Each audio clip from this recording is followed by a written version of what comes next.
The richest is he who is content with the least, for contentment is nature's wealth. Contentment is natural wealth. Luxury is artificial poverty. This wisdom comes from the ancient Greeks, a civilization known for its profound philosophers. The Greeks of antiquity were no strangers to deep thought and introspection. Their philosophies, rich and varied, have stood the test of time and continue to influence modern thought and discourse. Among them, this particular quote resonates deeply as it speaks to the human condition and our relationship with contentment, wealth and luxury.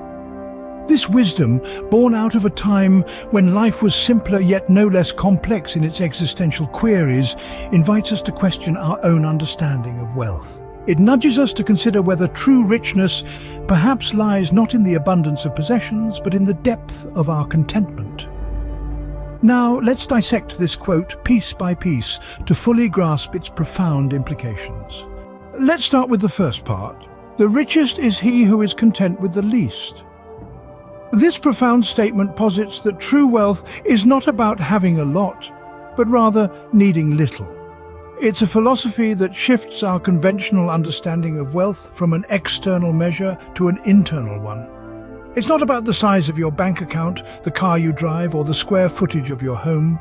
It's about your ability to find satisfaction and happiness with what you have, no matter how little that may be.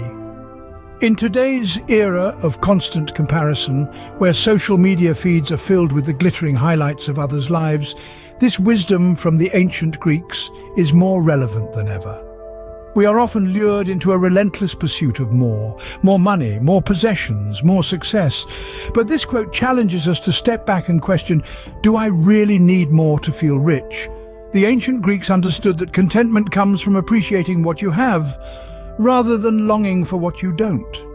It's about realizing that the simple pleasures in life, the joy of a good conversation, the warmth of the sun on your face, the peace of a quiet moment alone, these are the true treasures that make us rich. The first part of the quote teaches us that contentment, not material wealth, is the true measure of richness. The second part of the quote says, contentment is natural wealth, luxury is artificial poverty.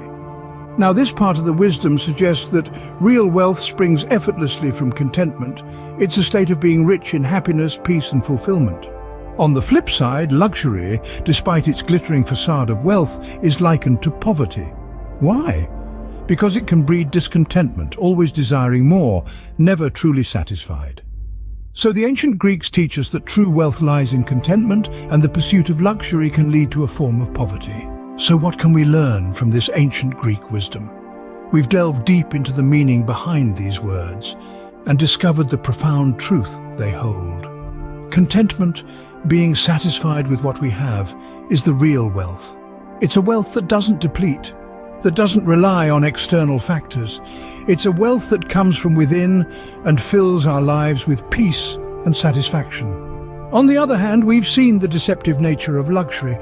While it may seem like a symbol of wealth, it often brings with it a sense of dissatisfaction, a constant need for more, and an artificial form of poverty. It's a cycle that can never truly fulfill us, always leaving us wanting more. So, in our quest for wealth, let's not be fooled by the allure of luxury. Instead, let's strive for contentment, recognizing its true value. In the end, the richest is indeed he who is content with the least, because contentment, not material wealth, is the true measure of richness. And luxury, despite its outward appearance of wealth, can lead to a form